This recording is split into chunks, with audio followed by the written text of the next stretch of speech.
Welcome to Women's Health Source, Menopause and You Chat with a Physician. Today we will be speaking about the benefits of exercise for women. We are privileged to have with us Dr. Kevin Walsh, a sports medicine specialist from Bryn Mawr Hospital, and Nona Kleinberg from Fact Fitness, who will help demonstrate proper exercise technique. Thank you for joining us, Dr. Walsh. Thank you, Dr. Vaughn. I'm very happy to be here today. Can you review for us what the benefits of exercise are? There are actually many benefits to exercise. A lot of people start exercise programs for weight loss or weight management or for a training goal. The medical reasons sometimes can be to decrease your cholesterol. That will decrease the bad cholesterol, but actually increase the good cholesterol. You can decrease your blood pressure, decrease your basal heart rate. From a neurologic standpoint, a lot of people, as you age, you can get better cognition and better socialization from being in classes. Depression goes down, anxiety goes down. We use a lot of osteoporosis management with exercise. We have them on a good exercise program to prevent osteoporosis, and when they are diagnosed, we can use it as part of our treatment program. From a musculoskeletal standpoint, we also often use exercise to strengthen muscles, to prevent falls, and keep balance as one ages. Is there a difference between cardiovascular exercise and strength training? Cardiovascular training is what a lot of people call aerobic exercise, and the purpose of that kind of exercise is to stress the heart and lungs to a point where they actually give you some benefit. Usually longer acting exercises, slow continuous exercises such as walking, running, repetitive motions that will start to enhance the heart pumping, which will deliver better blood to the body, decrease the blood pressure over time, and start to give you some beneficial signs such as less heart rate when you're resting, better conditioning when you're trying to do activities. The strength training is what some people will call anaerobic training, which is actually shorter acting exercises, about 90 seconds or less. A lot of times it's considered weightlifting or some kind of resistance training where you're going to stress the muscle for a short period through a lot of power. The idea behind that is we're going to build muscle strength and we're going to gain in muscle mass, and the benefits of that exercise would be strengthening, going forward in life. You're going to have better balance, hopefully fall prevention, and sometimes when you gain muscle mass, you will decrease your percent body fat and actually will increase your metabolism, and that will be better for weight management. Women are always interested in results. When can you expect to see weight loss, and when can you expect to see improvement in strength? When you start an exercise program, one of the first things you do see is weight loss, and hopefully within the first 1 to 2 weeks you notice a slight difference. You may not see as much difference as you think because some of the fat you're losing is getting replaced with muscle. So we do use the number on the scale, but we also look at the percentage of body fat that you're losing, which is more important. From a strength standpoint, those changes usually are a little bit slower. They usually take about 2 to 4 weeks, and one can expect a little bit of muscle ache in the beginning as the muscles get used to your exercise. What should someone do before they start an exercise program? Before you start an exercise program, I would highly suggest checking with your family physician or internal medicine doctor. There are many reasons that you should not start an exercise program, such as cardiovascular problems or musculoskeletal problems, and we would want you to be confident in your decision to start an exercise program, and talking with your doctor would be the best way to start. Can you suggest a good design for an exercise regimen? Yes, there are two basic ways to exercise. One would be the aerobic way, which would be more of training the heart and lungs to accommodate to exercise.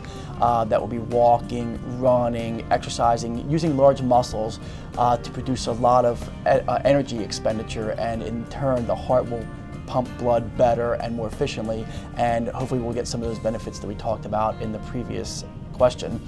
The anaerobic exercise is to work on muscle strength.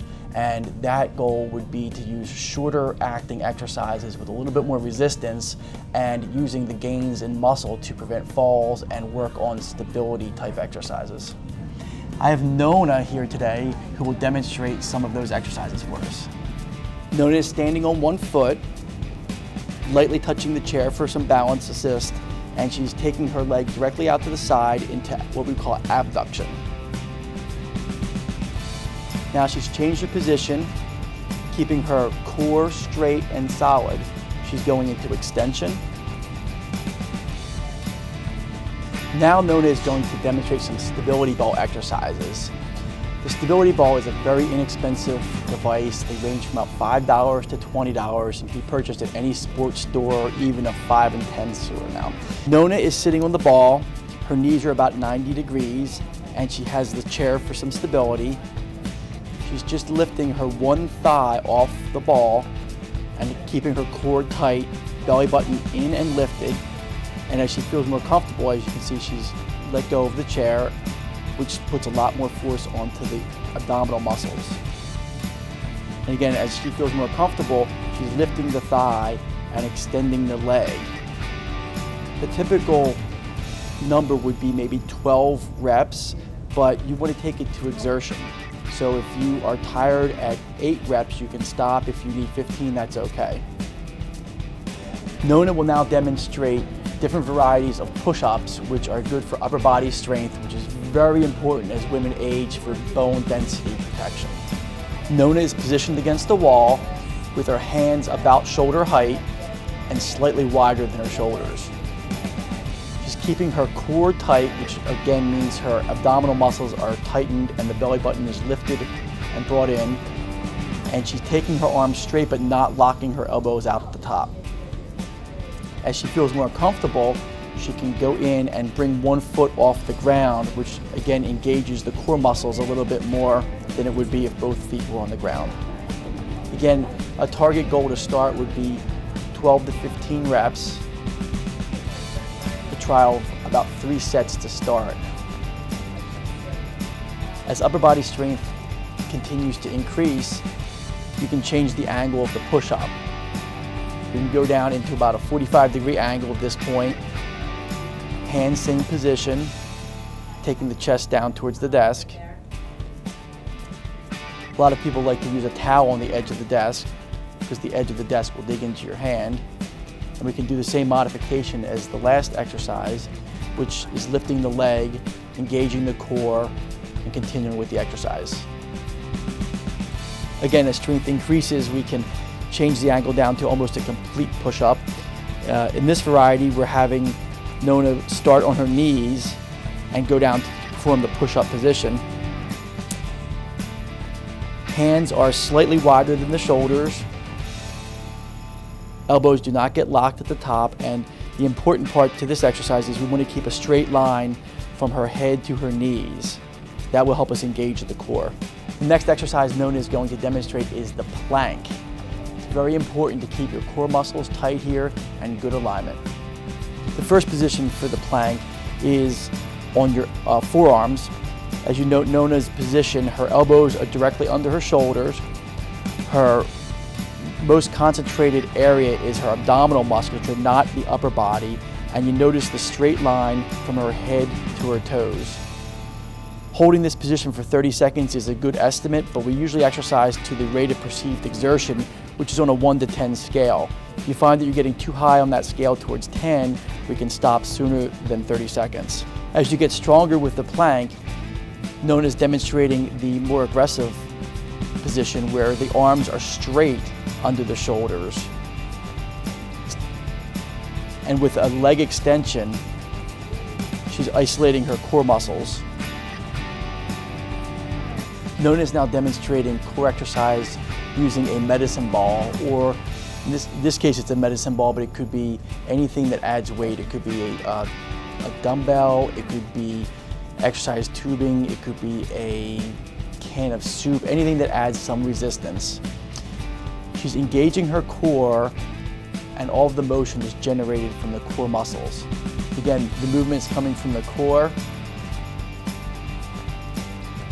As you can see, the different varieties of this exercise work different core muscles. And in general, I think it is a good idea to continue with different exercises to keep your motivation. If you do the same exercises over and over, day after day, you'll get bored and the exercise will get stale. Another way to keep motivation is to work out with a friend or partner. You could make a specific schedule for exercise, or giving yourself a reward for exercising, such as a night out or a special purchase. Dr. Walsh, thank you so much for joining us today. There were great tools that you've given women to get started on their exercise program. Oh, thank you for the invite. I really appreciate it.